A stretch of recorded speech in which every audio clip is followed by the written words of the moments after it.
はい、今日はゴーヤの佃煮を作っていきます。今回のこのゴーヤの佃煮はですね、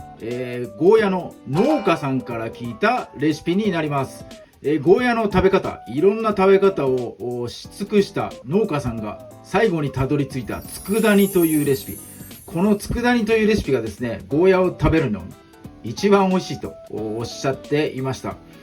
なかなかゴーヤを佃煮にするっていうのはですね、ちょっとと思うかもしれませんが、このほろ苦さとかをイメージしてもらうと佃煮合いそうだなっていうイメージが浮かんでくるかと思います。実際にこのほろ苦さがですね、もうご飯を無限に進めますんで、これはもうぜひともですね、皆さんに作って試してもらいたい料理になっております。早速やっていきましょう。はい、ではゴーヤの下ごしらえからやっていきます。両端のヘタを切ってですね、半分に、縦に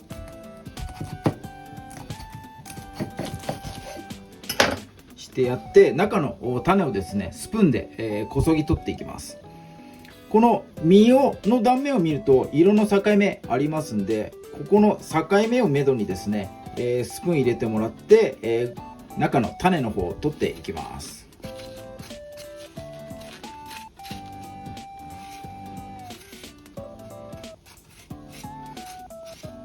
今日はだいたいですね、この種を抜いた状態のゴーヤ 200g を想定したレシピになってます。はい、唐揚げの時は繊維を潰さないように、この繊維が縦に入ってるんで、この繊維に沿って切ったんですが、もう今回はですね、普通の切り方で、やっていきます。だいたい 0.5mm ぐらいの幅でですね、もうどんどんザクザクと切っていきます。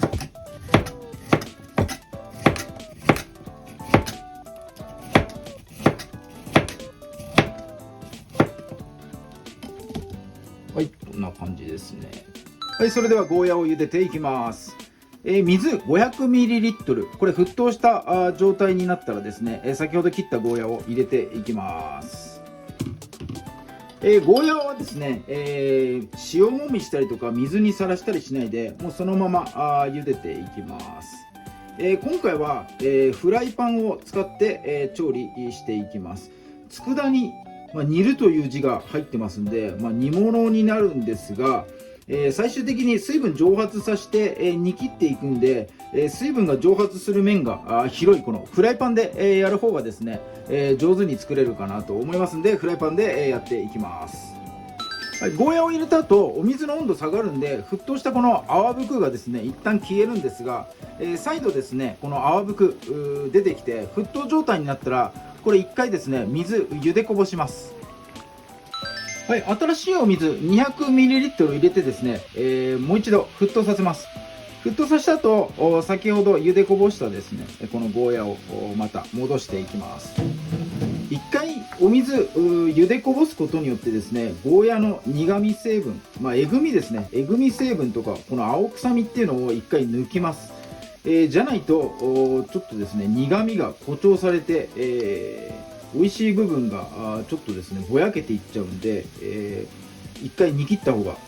茹でこぼした方がですね絶対に、後で仕上がりが美味しくなります。ゴーヤの旨味はこの苦味成分なので、苦味成分を邪魔するですねえぐみ、このえぐみをですね茹でこぼすことによって、抜いてやります。この断面からですねこのえぐみ成分が切り口から出てきてますんで、そいつをですねお水に移して、茹でこぼすことによって、切っていくという感じになります。はい、ここからはもう煮詰めていくだけですね。味付けの方をしていきます。はい、まず最初に、お砂糖を大さじ3杯。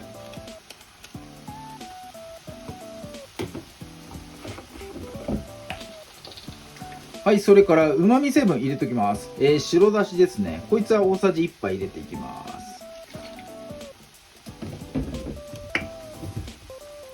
はい、それから塩味、醤油ですね。こいつ大さじ3杯入れていきます。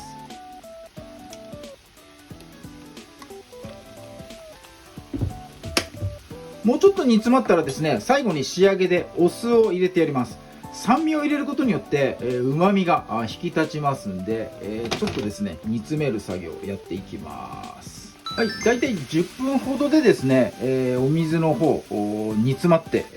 きてますんで、ここらで仕上げに入ります。先ほど言っておいたですね、お酢を大さじ1杯入れていきます。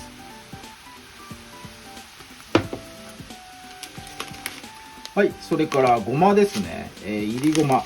こいつも大さじ1杯、ちょっと多めですが入れていきます。はい、それから魚のうまみ、鰹節入れていきます。じゃことかあればじゃことかでもいいんですが、まあ、家に普通に常備してるのは鰹節かなと思いますので、簡単に鰹節で作っていきます。これを混ぜながらですね、さらに煮詰めて、汁がもう見えないぐらいになればですね、完成になります。ちょうど汁なくなってますんで、もうこれで完成かなと思います。だいぶ美味しそうに出来上がりました。